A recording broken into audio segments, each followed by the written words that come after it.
बनारस में एक धनवान सेठ रहते थे। वो भगवान विष्णु के परम भक्त थे और हमेशा सच बोला करते थे। एक बार जब भगवान विष्णु सेठ जी की प्रशंसा कर रहे थे, तब माता लक्ष्मी ने कहा, स्वामी जी, आप उस सेठ की इतनी प्रशंसा कर रहे हैं तो क्यों ना उसकी परीक्षा ली जाए। भगवान विष्णु ने कहा, ठीक है देवी, तुम उनकी परीक्षा ले सकती हो। सेठ जी रात को सो गए थे, तभी माता लक्ष्मी ने उसके स्वप्न में प्रवेश किया और सेठ जी से कहने लगी, हे मनुष्य, मैं धन की देवी लक्ष्मी हूँ। सेठ को अपनी आंखों पर यकीन नहीं हुआ। वो बोले, हे माता, आपने साक्षात दर्शन देकर हमारा जीवन धन्य कर दिया। बताइए माता, मैं आपकी क्या सेवा कर सकता हूँ।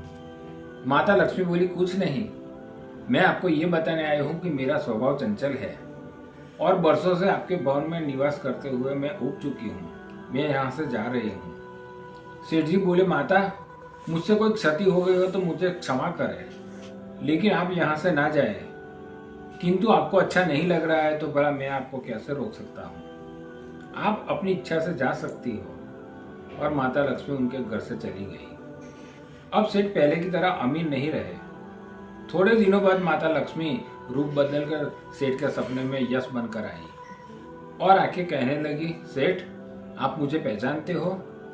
सेठ ने कहा, नहीं महोदय, मैंने आपको नहीं पहचाना। कौन है आप। यश ने कहा, मैं यश हूँ। तुम्हारी कीर्ति और प्रसिद्धि का कारण मैं ही हूँ, लेकिन अब मैं तुम्हारे साथ नहीं रहना चाहता, क्योंकि माता लक्ष्मी चली गई तो मेरा भी यहाँ कोई काम नहीं। सेठ जी ने कहा, ठीक है, अगर आप जाना चाहते हो तो आप भी जा सकते हो। फिर यश भी वहां से चला गया। सेठ जी अभी भी सपने में ही थे और देखा कि वो दरिद्र हो गए। धीरे धीरे उनके सारे रिश्तेदार, मित्रों, ये सब उनसे दूर चले गए। यहाँ तक कि उनके जो गुणगान करते थे वो आज उनकी बुराई कर रहे हैं। कुछ और समय बीतने पर माँ लक्ष्मी धर्म का रूप लेकर सेठ जी के सपने में आई और आके कहने लगी, सेठ, मैं धर्म हूँ। माँ लक्ष्मी और यश जाने के बाद मैं भी आपके दरिद्रता में साथ नहीं दे सकता। मैं जा रहा हूँ। और धर्म भी वहां से चला गया। कुछ और समय बीत जाने के बाद माता लक्ष्मी सत्य का रूप लेकर सेठ के सपने में आई और कहने लगी, मैं सत्य हूँ। लक्ष्मी, यश और धर्म के जाने के बाद अब मैं यहाँ नहीं रह सकता।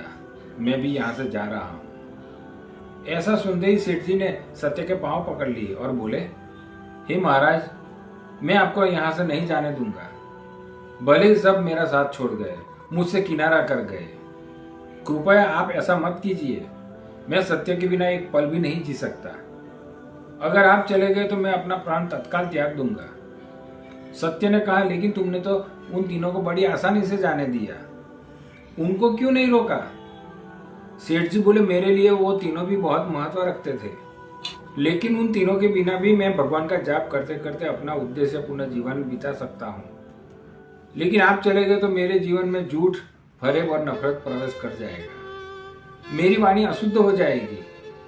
भला ऐसी वाणी से मैं अपने भगवान की वंदना कैसे कर सकूंगा। मैं तो किसी भी कीमत पर आपके बिना नहीं रह पाऊंगा। सेठ जी की ये बात सुनकर सत्य प्रसन्न हो गए और कहा, तुम्हारी अटूट भक्ति से मुझे यहाँ पर रुकने के लिए मजबूर कर दिया। अब मैं यहाँ से कहीं नहीं जाऊंगा। इतना कहकर सत्य अंतर्ध्यान हो गया। सेठ जी अभी भी निद्रा में ही थे। थोड़ी देर बाद धर्म वापस आया और बोला, मैं तुम्हारे पास ही रहूंगा, क्योंकि यहाँ सत्य का निवास है। उसके तुरंत बाद यश भी लौट आया और बोला, जहाँ सत्य और धर्म है वहाँ यश स्वतः ही आ जाता है, इसलिए मैं भी तुम्हारे पास ही रहूंगा। और अंत में माँ लक्ष्मी जी भी आ गई। सबका सेठ जी ने भावपूर्ण स्वागत किया और बोला, हे माता, आपकी कृपा मुझ पर क्या पुनः बनी रहेगी। माता लक्ष्मी बोली, अवश्य। जहाँ सत्य, धर्म और यश है वहाँ मेरा आना निश्चित है। यह सुनकर सेठ जी की नींद खुल गई। उन्हें यह स्वप्न लगा था, लेकिन वास्तविकता में वो बड़ी परीक्षा से उत्तीर्ण होकर बाहर निकल आए थे। दोस्तों, हमें ये बात हमेशा याद रखनी चाहिए कि जहाँ सत्य है वहाँ धर्म, यश और लक्ष्मी अपने आप चली आती है। अगर ये सब आपके साथ है तो ईश्वर की कृपा हमेशा आपके पर बनी रहेगी। इसलिए मैं कहता हूँ दोस्तों कि काम करो कुछ इस कदर कि दुनिया करे तुम्हारी कदर। धन्यवाद। नमस्कार।